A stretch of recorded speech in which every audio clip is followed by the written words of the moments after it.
Setelah Nabi Ibrahim mantap dan yakin bahwa perintah dalam mimpinya adalah perintah dari Allah Subhanahu wa Ta'ala, keesokan harinya Nabi Ibrahim bersiap membawa Ismail kecil untuk melaksanakan apa yang diperintahkan oleh Allah Subhanahu wa Ta'ala.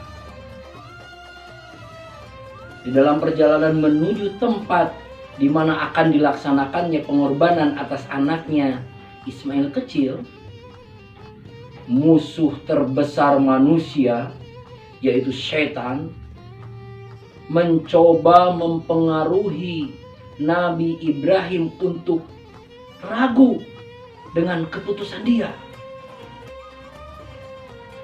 Setan datang mencoba membisikkan keraguan biar Nabi Ibrahim tidak jadi melaksanakan tugas dari Allah Subhanahu wa Ta'ala. Tapi apa yang terjadi? Nabi Ibrahim dengan yakinnya berdoa kepada Allah atas perlindungan Allah Subhanahu wa Ta'ala.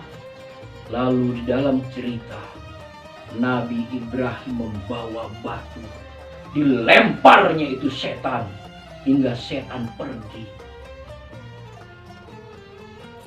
Lalu apa yang diperbuat dengan setan? Setan tidak menyerah. Dia mencoba mendekati istrinya Nabi Ibrahim, yaitu Siti Hajar.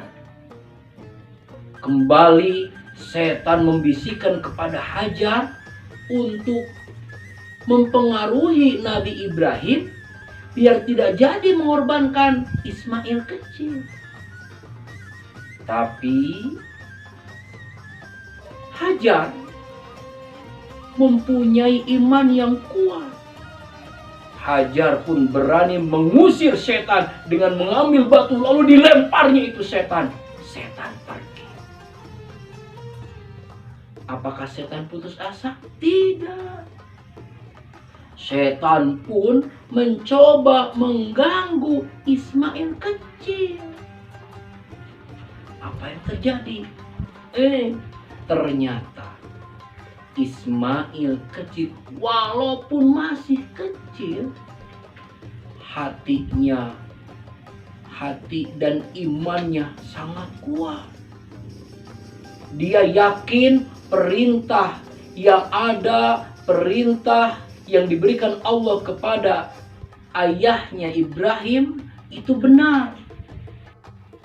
Ismail kecil melanjutkan niat ayahnya untuk mengorbankan dirinya.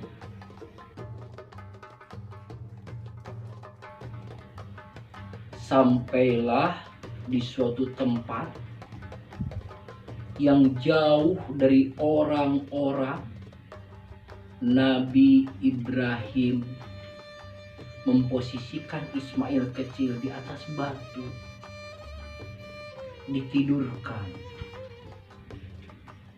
Dalam sedihnya, Nabi Ibrahim berharap mohon kepada Allah untuk menguatkan dirinya dalam melaksanakan tugas yang maha berat ini. Lalu alat pun disiapkan. Nabi Ibrahim mengeluarkan kain untuk menutup mata Ismail. Ditutupnya mata Ismail. Lalu beliau pun tidak mau melihat apa yang terjadi ketika dia akan mengorbankan Ismail. Lalu apa yang terjadi? Saat-saat terakhir ketika alat yang digunakan untuk mengorbankan Ismail sampai ke leher Ismail, tiba-tiba Allah memerintahkan malaikat Jibril untuk turun, untuk datang kepada Ibrahim dan mengganti Ismail kecil yang tadinya mau dikorbankan, diganti dengan seekor domba atau gibas yang gemuk, putih.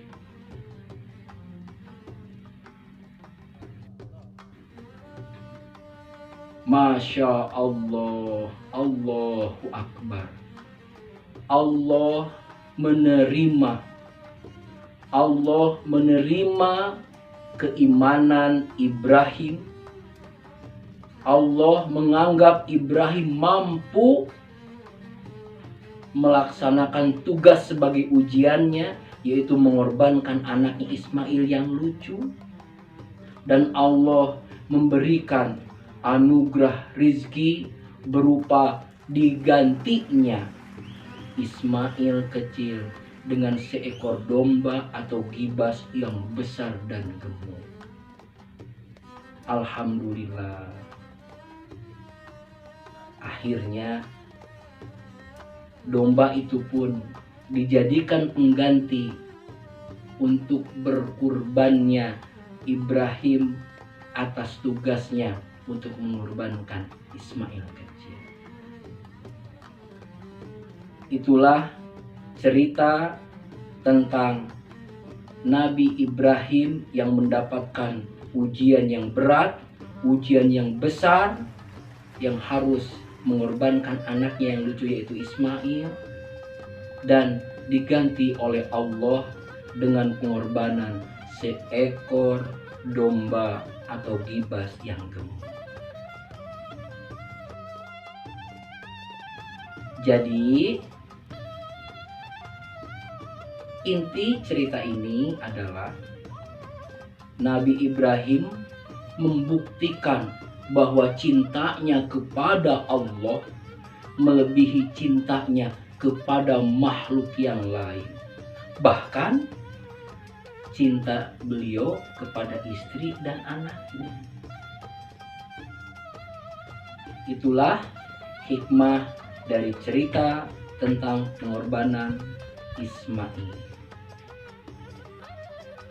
Demikian cerita dari Pak Gunawan. Mudah-mudahan ketemu lagi di cerita yang lain. Assalamualaikum warahmatullahi wabarakatuh.